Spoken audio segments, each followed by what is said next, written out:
Hi friends, welcome to our channel. இன்னைக்கு வீடியோவில் ரொம்ப சுவையாக முட்டை மீனை வச்சு சூப்பராக ஒரு வறுவல் ரெசிபி எப்படி பண்ணுறதுன்னு பார்க்கலாம். இப்போ இது வறுவல் ரெடி பண்ணுறதுக்கு ஒரு கடாயில் 1 ஸ்பூன் அளவுக்கு ஆயில் சேர்த்துக்கலாம். ஆயில் நல்லா சூடாகி வந்தும் 1 டீஸ்பூன் கடுகு சேர்த்துக்கலாம். கடுகு நல்லா வெடித்து வரட்டும். இது கூடவே ஒரு கொத்து கருவேப்பிலை நல்லா சின்னதாக கட் பண்ணி சேர்த்துக்கலாம். இது கூடவே ஒரு வரமிளகாய் இதையும் கிள்ளி சேர்த்துக்கலாம். இப்போ இதை நல்லா ஒரு வாட்டி வதக்கி எடுத்துக்கலாம். இப்போ இதில் ஒரு பெரிய வெங்காயம் நல்லா பொடியாக கட் பண்ணி பொடியாக கட் பண்ணி சேர்த்துக்கணும். அப்போ தான் நல்லாயிருக்கும். பொடியாக கட் பண்ணி சேர்த்துக்கலாம். இப்போ இதையும் நம்ம நல்லா வதக்கி எடுத்துக்கலாம். பாருங்கள், இப்போ இதில் நல்லா வதங்கி வந்துருச்சு. இது கூட ஒரு 1/4 டீஸ்பூன் அளவுக்கு மஞ்சத்தூள் சேர்த்துக்கலாம். காரத்துக்கு 1 டீஸ்பூன் அளவுக்கு மிளகாய் தூள் சேர்த்துக்கலாம். நம்ம மிளகாய் தூள் எவ்வளோ சேர்க்குறோமோ அந்தளவுக்கு நம்ம இன்றைக்கி மிளகு சேர்க்க போகிறோம். ஸோ அதனால் காரம் கம்மியாக, மிளகுத்தூள் கம்மியாகவே சேர்த்துக்கலாம். இப்போ இது எல்லாமே நல்லா பச்சை வாசனை போகிற வரைக்கும் நல்லா வதக்கி எடுத்தாச்சு. இப்போ இது கூட நம்ம மீன் சேர்த்துடலாம். நான் இன்றைக்கி நெத்திலி மீன் எடுத்துருக்கிறேன். நல்லா கரு நெத்திலி. இது இதில் இருக்கிற முள்ளெல்லாம் நல்லா எடுத்துடுச்சு. அதுக்கப்புறமா சேர்த்துக்கலாம். அப்போ தான் வறுவல் நல்லா அழகாக இருக்கும். நம்ம முட்டையெல்லாம் சேர்த்து சாப்பிடும் பொழுது நமக்கு முள் இல்லாமல் இருந்தால் தான் நல்லா அழகாக இருக்கும். அதுக்காக நம்ம முள்ளெல்லாம் நல்லா ரிமூவ் பண்ணிவிட்டு எடுத்து நல்லா க்ளீன் பண்ணி வச்சுருக்கிறேன். இப்போ இது கூட சேர்த்து ஒரு வாட்டி நல்லா கலந்து கொடுத்துக்கலாம். இப்போ இதை ஒரு 5 நிமிஷம் நம்ம மூடி போட்டு வேக வச்சு எடுத்து வச்சுக்கலாம். தண்ணி எதுவும் சேர்க்க தேவையில்லை.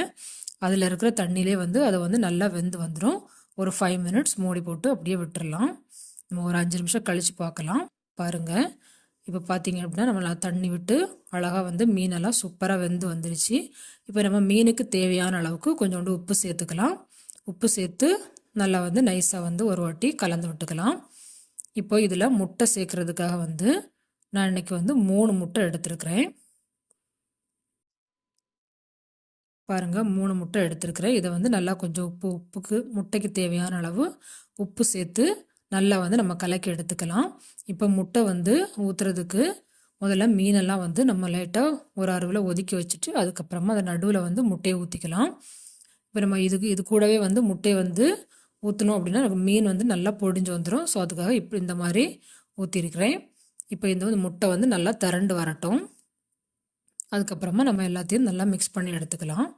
இப்போ பார்த்திங்கன்னா ஓரளவுக்கு முட்டை நல்லா திரண்டு வந்துட்டு இந்த டைமில் நம்ம மீன் முட்டை எல்லாம் நம்ம கலந்து எடுத்துக்கலாம். பாருங்கள், இப்போ இதை அப்படியே ஒரு 5 நிமிஷம் விட்டோன்னா நமக்கு நல்லா சூப்பராக ரெடி ஆயிரும்.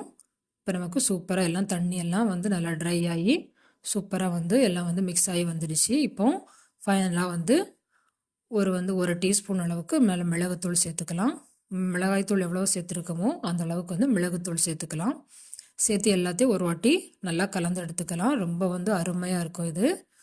ஸோ இப்போ இதில் ஃபைனலாக கொஞ்சோண்டு மல்லித்தழை சேர்த்து ஒரு வாட்டி கலந்து கொடுத்துக்கலாம். இது சாம்பார் சாதம் எல்லா வகையான சாதத்துக்குமே சைடு டிஷ் எடுத்துக்கலாம். ரொம்ப டேஸ்ட்டாக இருக்கும். இந்த மாதிரி முறையில் நீங்களும் செஞ்சு பாருங்கள். செஞ்சு பார்த்துட்டு எப்படி இருந்துச்சுன்னு மறக்காமல் கமெண்டில் சொல்லுங்கள். மறக்காமல் பாரத் ரெசிபி தமிழ் சேனலை சப்ஸ்கிரைப் பண்ணிக்கோங்க. பக்கத்தில் இருக்க பெல் பட்டனையும் கிளிக் பண்ணிக்கோங்க. Thank you friends.